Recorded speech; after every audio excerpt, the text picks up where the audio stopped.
Hey guys, this is Manu Kalia, physical therapist and Ayurvedic herbalist. So I shot a couple of videos on posture, standing and sitting posture. And some of you guys have asked me about neck-related problems, shoulder issues. And so what kind of things you need to do to improve the posture, not only to prevent those problems, or if you have those issues, what are the things you want to think about for improving mobility so you have less of those issues. So some of the things you have to think about are, for a lot of people, because of being in prolonged poor posture, so as I mentioned in some of the other videos, if I'm constantly in these rounded postures, I'm always sitting here, I'm going to get stiff through my upper back. My upper thoracic spine is going to get stiff. So if I'm not moving well enough in my upper back, my thoracic spine, it will affect what happens at the neck. So it makes it much harder for me to maintain a better position of my neck and my head if I'm getting stiff in my thoracic spine. And that will also affect what happens at the shoulder, right? So my shoulder girdle, my shoulder blade sits on my rib cage, and rib cage is attached to your thoracic spine, okay, which is these vertebrae here. So if my thoracic spine is in a poor posture, right? If it's too stiff, it's not in proper alignment, it sets up a poor base for the shoulder to sit on. So it also restricts the shoulder mobility.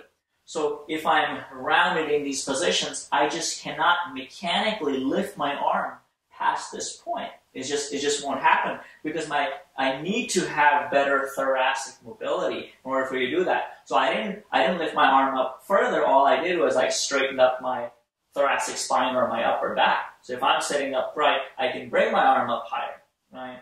So if you look at a lot of elderly people, people in their 70s, 80s, 90s, so some of these things have to do with hereditary, what your mom and dad gave you, right, in terms of your posture, in terms of your structure. And other things are lifestyle choices, what you have done throughout your life, whether you've been more aware and you have exercised or you worked on maintaining good posture, or you have not, and which has resulted in these poor rounded postures. Okay, but if you look at the elderly population, you'll see, once as the person loses a lot of this range of motion, they get stiffer and they get more rounded.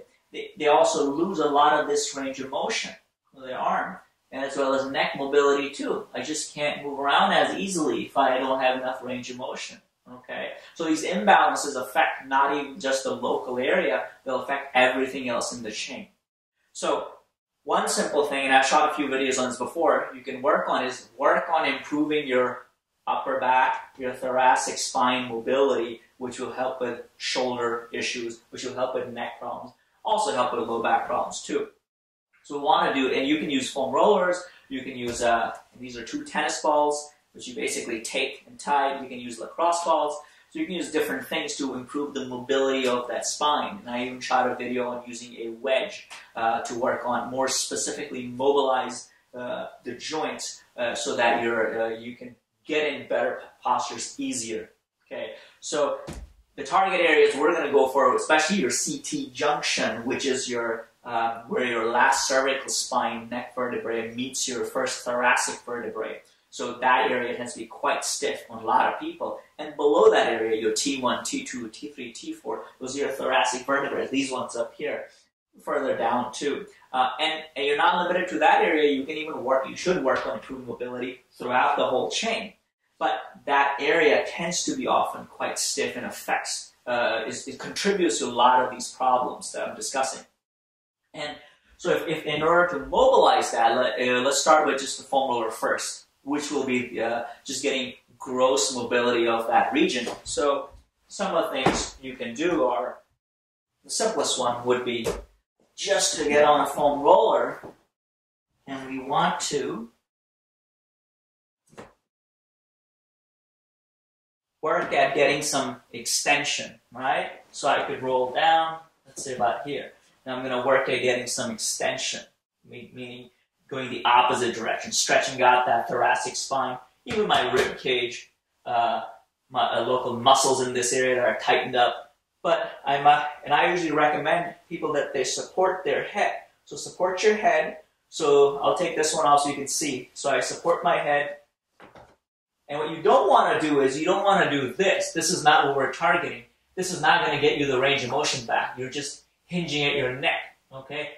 What we want to do is we want to support our head, and you want to work at coming from the chest, thoracic spine. So I'm going to go over the foam roller. I might hit different spots. I might roll over the next spot, and I'm going to go work at stretching. Okay, hang out, take some deep breaths, sink into it, stretch, mobilize, hang out for a couple of minutes, take some deep breaths, go to the next spot. Yeah, roll to the next one, and I do the same thing. I work at it. Okay, different positions. And I might go a little bit higher. Now, as you get better, yes, once you get better mobility here, and you can open up and you can stretch and go all the way back, you can take your hands off and you can do other things like, reaching up with your shoulders and doing these kind of things. But in the beginning, I would suggest you work at just getting that thoracic mobility better at different ranges, and so you can open up the rib cage as well as the thoracic spine. Okay, so that's more gross, so something more specific is going to be using the tennis balls or lacrosse balls. So these are 2 tennis balls that I've taped, and you can get more specific on specific segments. So basically what we're doing is we're going to be almost as if you're putting this on either side of your spine. That's what you're doing. Okay. So what I'm going to do is I'm going to lay right on it, either side of my spine, and I can roll back and forth. So I want to go a little higher. So right now it's right here in the upper part, either side of my vertebrae. And it's more specific now. I can do the same thing. I can lay on it, take some deep breaths, or I can lay on it and I can work on some shoulder movements, going back and forth, different positions, right? Up and down. And I might go to the next spot and I do the same thing. This is much more specific. Spend about a minute or 2 on each one, each position, just working at stretching. So I'm mobilizing those segments, those joints, while I'm doing some shoulder mobility in different ranges. I might go out here, I might even do some side-to-side movement, either direction to really, and you might be sore in that region, might be stiff too, but it'll really help loosen up a lot of those tissues. So that was doing on either side of the spine. You could put it lengthwise too. If I want to target just my right side, I can do the exact same thing, and I can just lay on just the right side, and I can just work on that. Now that's a little bit more specific now, and I can feel it. So I might move around, yeah? And I'm also doing some self-acupressure. So I'm working on, I can roll back and forth. So if there's some knotted tissue, some adhesions, some thickening that's there because of chronic irritation of that tissue, or just tightness and just stiffness, I can work at rolling and breaking down those restrictions. So not only improving the mobility of the joint, but also freeing up that tightened up tissue. Okay, so work on those spots, and you can get sore. So when you're first starting out, you can I'd go a little easy. Don't overdo it because you're gonna get sore. But as you do it regularly, it'll start to improve the mobility of that tissue. You won't get as sore either, and you'll find that it really make a big difference in your mobility. Being able to sit up straighter, neck being in a better position, shoulder movement being better too.